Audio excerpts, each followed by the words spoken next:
Ahojte, moje meno je David Králik, som učiteľ, mentor, coach, školiteľ a spisovateľ detských knížiek a ešte možno, že aj nejaké ďalšie veci. A som z neziskovej organizácie Mentoria, predtým LEAD a posledných 10 rokov sme sa venovali rozvoju učiteľov a cestou mentoringu.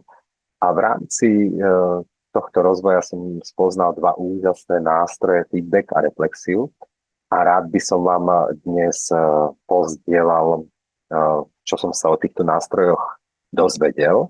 Ešte musím také poďakovať Martuške Páleníkovej, mojej kolegyni zo školy Felix, ktorá tak trošku môže za mnohé moje poznania práve v tomto, lebo počas nášho spoločného mentoringu sme spoločne objavovali tieto dva krásne nástroje. Tak poďme na to.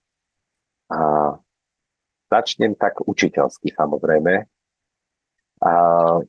cieľmi. Tak ako na začiatku hodiny. Tak, že čo je ten cieľ tohto videa? V ideálnom prípade na konci tohto videa budete vedieť, čo to vlastne je reflexia a čo to je feedback, respektíve, že aký je rozdiel medzi nimi. Lebo občas sa nám to zvykne pliesť. A druhé, mali by ste na konci po zliadnutí tohto videa cvičení, ktoré v ňom budú, vedieť na vymyslenom príklade navrhnúť, ako by ste spravili reflexiu a ako by ste dali žiakom feedback. A do tretice mali by ste vedieť, ako si vypýtať na záver hodiny funkčný feedback od svojich žiakov alebo spätnú väzbu od svojich žiakov. Tak poďme na to a uvidíme na konci, či sa nám to podarí.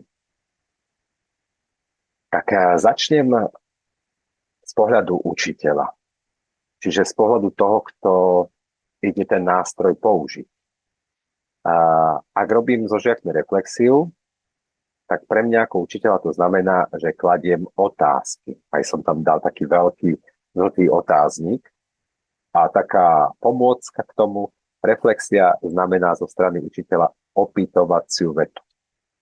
Naopak, ak robím so žiakmi feedback alebo im dávam feedback, tak ja už im dávam hotové odpovede, preto som tam dal tú pomôcku, tú bodku. A teda ide vlastne o oznamovacie vety. Rovno uvediem aj príklad. Keď prebehla nejaká skupinová práca a v jednej skupine nastali nejaké nezhody ohľadom výstupu, že ako to má vyzerať, aké obrázky tam použiť, čokoľvek. V nejakom bode to vyriešili hlasovaním.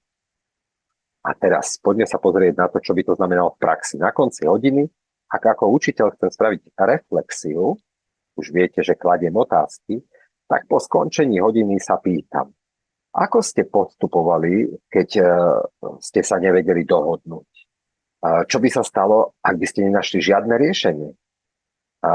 Aké ďalšie možnosti sú pri takejto nezhode, okrem teda losovania, ktoré ste si vybrali vy? To bol príklad reflexie. Ak by som chcel ako učiteľ použiť nástroj feedback, teda spätnú väzbu, tak už sa nepýtam žiakov nič, ale priamo ako na podnose im dávam hotové odpovede. Pri skupinovej práci som pozoroval, že nastala vo vašej skupine nejaká nezhoda ohľadom toho finálneho výstupu. Po asi dvojminútovej diskusii Ferko prišiel s návrhom, že poďme hlasovať. Vďaka tomu návrhu ste sa dokázali pohnúť ďalej a stihli ste ukončiť prácu v stanovenom časovom limite. Takže vlastne žiaci dostali už priamo informáciu odo mňa. Vidíte, že pri reflexia je viacej postavená, aby žiak rozmýšľal a tým pádom je trošku aj dlhšia. Feedback je o mnoho rýchlejší, priamejší, povedal by som, že možno trošku povrchnejší a vlastne v ňom poviem ako učiteľ priamo to, čo som videl. Tak poďme skúsiť ďalej z pohľadu žiaka, ak sa na to pozrieme. Tak reflexia vlastne pre mňa ako žiaka alebo toho, kto sa ide rozvíjať, znamená sebahodnotenie. To znamená, že nedostávam hodnotenie zvonku, ale ja sa obhliadnem, čo som robil, ako som robil, prečo som robil, čo sa mi podarilo, čo sa mi nepodarilo, čím to bolo. Čiže ja musím byť aktívny v tom hľadaní, kde to zafungovalo, kde to nezafungovalo.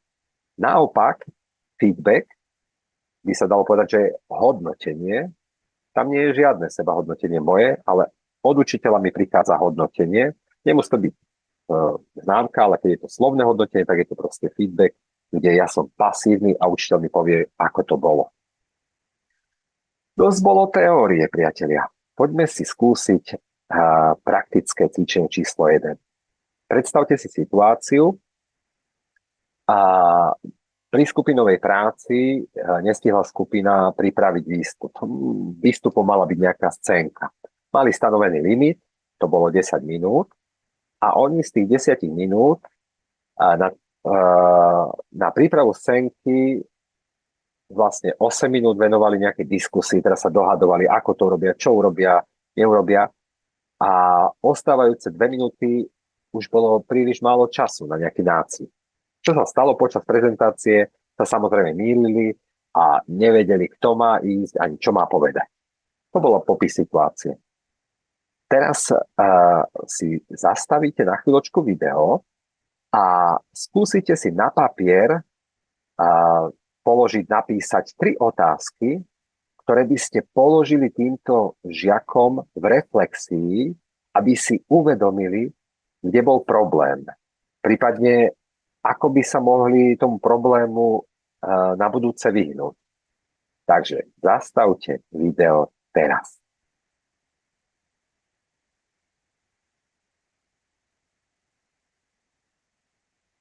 Dobre, vyzerá to, že už ste teraz nazad, lebo ste ho spustili znovu. Tak poďme pozrieť, ako som nad tým rozmýšľal ja. Čiže ak by som po tejto situácii robil reflexiu, tak by som sa pýtal napríklad, čo spôsobilo, že ste nestihli riadne nacvičiť scénku? Koľko času ste venovali vymýšľaniu, teda vlastne dizajnu, a koľko samotnému nácviku, to znamená realizácii toho vymysleného. Ďalšia otázka, kto strážil čas v tej skupine? Ďalšia otázka, mali ste nejaký časový plán ešte predtým, než ste začali robiť, že toľko to budeme vymýšľať a toľko to budeme nacvičovať tú scénku? A ďalšia otázka, ako by ste si rozvrhli čas 10 minút pri rovnakej aktivite a teda rovnakej časovej dotácii na budúce? A ešte jedna otázka mi napadla, čo by ste na budúce spravili inak, aby ste dosiahli lepší výsledok, inými slovami, aby ste počas tej scénky vedeli, čo máte hovoriť a kto má kedy hovoriť. Tak, toto bol príklad otázok, ktoré som vymyslel ja k tomu. Verím, že niektoré z nich boli podobné tým, ktoré ste vymysleli vy počas toho zastaveného videa. No, poďme sa teraz pozrieť na druhé praktické cvičenie. Situáciu som ponechal rovnakú, to znamená, máme tu skupinovú prácu, mali za úlohu urobiť nejakú scénku, mali na to 10 minút a opäť tá istá situácia, 8 minút diskutovali a tým pádom už sa nestihli pripraviť. A teraz vaša úloha, tentokrát nezvolíte reflexiu, ale idete dať feedback tým svojim žiakom. Čo to znamená? My už vieme, že to bude niekoľko oznamovacích vied, ktorým žiakom sprostredkujete svoje pozorovanie. Čo ste vy videli? To znamená, oni už len budú pasívne prijímať. Zastavte video teraz a napíšte si niekoľko oznamovacích vied, ktoré by ste dali vo feedbacku.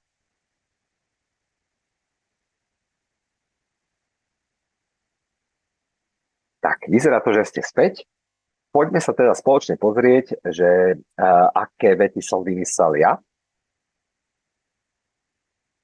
Tak mali ste celkový čas na prácu 10 minút, z toho ste strávili 8 minút rozmýšľaním a potom vám ostali už iba 2 minúty na prípravu scénky.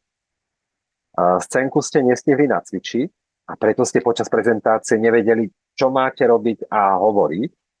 A tiež som si všimol, že ste nemali nikoho, kto by vám strážil čas a vlastne ste aj nemali jasný časový plán, že toľko to budeme vymýšľať a toľko to nacvičovať.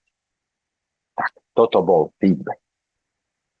Dobre, poďme teda teraz, ešte som vám slúbil jednu vec a tou vecou bolo, že záverečný feedback pre učiteľa. To znamená, tentokrát ja chcem počuť od žiakov, ako sa mi darilo a to si vyskúšame prakticky priamo na tomto videu. Feedback je veľmi jednoduchý v tom, že použijeme číselnú škálu. A samozrejme existuje mnoho ďalších typov feedbacku a my sa k ním ešte vrátime v tej metodike, ktorú budete mať priloženú k tomuto videjku. Ale tento najjednoduchší používam rád, lebo zaberie málo času na záver vyučovacej hodiny. A princíp je jednoduchý. Ja ako učiteľ si premyslím, čo sú pre mňa dôležité otázky. Napríklad, či som sa slušne správal k žiakom. A potom už je tam len číselná škála. Konkrétne v tomto videu pre mňa dôležité otázky, alebo teda to, čo budem chcieť od vás počuť ako spätnú väzbu, bude, nakoľko sa podarilo zasiahnuť cieľ 1, to znamená, že vy teraz rozumiete rozdielu medzi feedbackom a reflexiou. 0 znamená vôbec. 1 znamená skôr nie. Stále mi to nie je jasné. 2 znamená skôr áno, už to tak cítim nejako. 3 znamená úplne. Ja rozumiem tomu, že reflexia, keď je, tak robím toto a feedback, keď je, tak robím toto. A druhá moja otázka, ktorú budem chcieť od vás vedieť, nakoľko sa podarilo zasiahnuť cieľ 2, a teda, že vy dokážete na záver hodiny spraviť reflexiu alebo feedback. To znamená, nakoľko sa vám darilo v tých cvičeniach, ktoré boli v priebehu, vymyslieť pri reflexii niekoľko otázok a pri feedbacku niekoľko vied, ktoré by ste povedali v tej modelovej situácii. Opäť, 0 znamená, tento cieľ sa nepodarilo, ja vôbec neviem, ako by som to urobil prakticky na hodine. 1, skôr nie, 2, skôr áno, 3, úplne. Tretia, nakoľko bola mnou zvolená forma na vysvetlenie tejto témy pre vás vhodná. To znamená, nakoľko vám toto vyhovalo na naučenie sa nového učiva. Opäť 0, 1, 2, 3, 0. David vôbec, ja by som potreboval úplne inakší spôsob. 1, skôr nie. 2, skôr áno. A 3 znamená, vyhovalo mi to, sadlo mi to, super.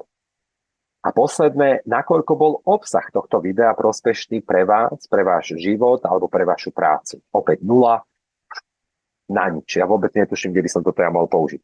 1, skôr nie, ako môže motika vystreliť. 2, skôr áno. 3, úplne. No a máme tu posledný nácvik a chcem vás poprosiť, aby ste pod týmto videom v komentári dali 1, 2, 3, 4 čísla po sebe. Každé z nich bude predstavovať váš feedback pre mňa ako učiteľa. To znamená, na každú z týchto oblastí dáte jedno číslo. Zopakujem otázky. Prvé číslo bude, nakoľko teraz rozumiete rozdielu medzi feedbackom a reflexiou. Druhé číslo, nakoľko teraz máte vnútornú istotu, že ak budem chcieť robiť reflexiu po nejakej hodine, dokážem položiť otázky. Ak budem chcieť dať feedback, dokážem dať feedback, alebo teda oznamovacie vety. Tretie číslo, ktoré dáte do toho komentáru, bude, nakoľko bola tá forma pre vás vyhovujúca, ktorú som použil teraz. A štvrté, nakoľko bol obsah tohto videa pre vás prospešný. Ďakujem vám veľmi pekne za pozornosť. Prajem vám príjemnú 3 otázniky, to je taká mnemotechnická pomôcka pre vás.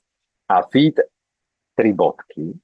A v metodike, ktorú k tomuto videu ešte pripravím, bude trošku obsažnejšie rozpracovaná reflexia, lebo tu sme reflektovali viac menej vedomosti, ale v reflexii sa môžeme otázkami pýtať aj na zručnosti, hodnoty, postoje, ale aj na emócie, čiže to bude v tej metodike. A druhá vec, ktorá ešte bude v metodike trošku viacej rozpracovaná, je feedback. To znamená, okrem tohto jednoduchého feedbacku, ktorý ja často používam na hodinách, existuje viacero rôznych foriem, tak aj tie vám ponúknem tej metodike. Tak obrovská vďaka za pozornosť, aj za váš čas a držím vám palce, aby ste dokázali zmysluplne využívať tieto 2 krásne nástroje pri učení vašich žiakov. Pekný večer.